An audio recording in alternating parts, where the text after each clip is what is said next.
Começa agora. Diário Econômico PicPay.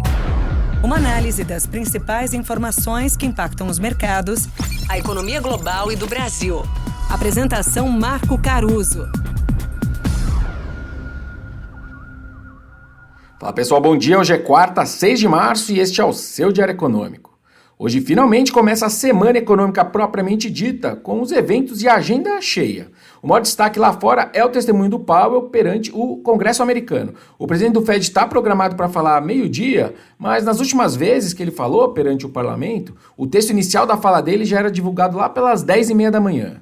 Os últimos recados do Fed foram bem entendidos pelo mercado, que hoje precifica entre 3 e 4 cortes de juros para 2024, que é bem mais perto do que em média o staff do Fed tem estimado de juros lá para dezembro. Essa precificação do mercado já chegou a ser de 6 a 7 cortes, no ápice do otimismo com os cortes de juros lá em meados de janeiro. Então agora me parece que o Powell não precisaria carregar ainda mais na tinta da cautela quando ele for falar de juros. Pelo lado da inflação, desde então não teve refresco, é verdade. Mas se a gente pegar as surpresas com a atividade econômica americana, que vinham bem, né? Ainda estão bem, mas enfim, a verdade é que o melhor momento desse ano ficou lá em fevereiro. Desde a segunda metade do mês passado, os números têm vindo, na verdade, net piores versus o que a turma tem projetado.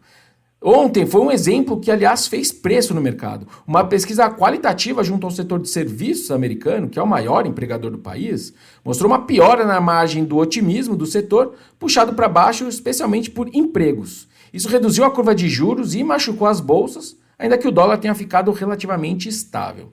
Talvez seja até por isso que, nessa semana, os diretores do Fed que vieram a público deram uma moderada no tom deles. Quando a gente roda uma rotina de inteligência artificial aqui do PicPay sobre os discursos dessa turma, os diretores do Fed, dá para criar um indicador de sentimento que sinaliza se as falas foram inclinadas a mais ou a menos juros.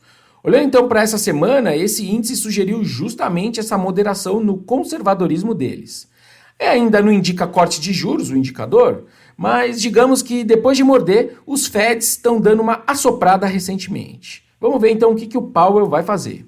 Por aqui, o dado mais importante é a produção industrial de janeiro, que dá largada para os números de atividade do IBGE desse ano. A nossa indústria vem de uns 5 meses seguidos de avanço na margem, no mês, numa alta acumulada de 2,5% nesse período aí. Mas os indicadores que a gente acompanha para projetar o mês a mês da indústria sugerem uma boa queda em janeiro, que reverteria parte dessa expansão. De qualquer forma, ainda segue válida aquela nossa visão de que está em curso uma recuperação cíclica da manufatura global.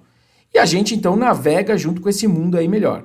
Dentro do nosso PIB estimado para esse ano, que está em 1,8% na última revisão, a maior contribuição pelo lado da oferta ainda viria de serviços, mas muito mais pelo seu peso maior, porque o maior crescimento estimado é da indústria de fato. Para terminar, eu queria trazer um ponto bem de curto prazo, mas que é relevante. As coletas de preços no varejo, ou seja, na ponta já do consumidor, vem confirmando aquela nossa visão de preços de alimentos cedendo daqui para frente.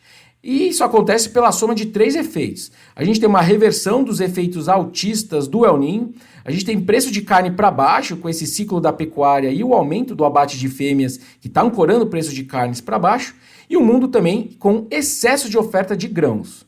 Bom, no ano, os índices da Bloomberg de preços de commodities agrícolas e grãos caem 8% e 12% respectivamente, e o boi na BMF cai outros 7,5%. Hoje a gente estima um IPCA em 2024 de 3,7%, que tem uma premissa de alimentos no domicílio subindo na casa de 5%, mas parece ter espaço para a gente revisar isso para baixo. Eu tenho um certo conforto com o cenário de inflação de curto prazo Brasil, mas que não se traduz automaticamente num cenário confortável para revisar a nossa Selic para baixo dos atuais 9,5%, que é o que eu tenho para o final do ano, porque basicamente a gente já conversou sobre isso, né, esses dias, mas o meu maior desconforto está lá na frente com os preços de serviços que ficam insistentemente altos. Bom dia, bons negócios e sorte sempre. Você ouviu? Diário Econômico PicPay. Uma análise das principais informações que impactam os mercados, A economia global e do Brasil. de segunda a sexta, às 6 da manhã, no Spotify e YouTube.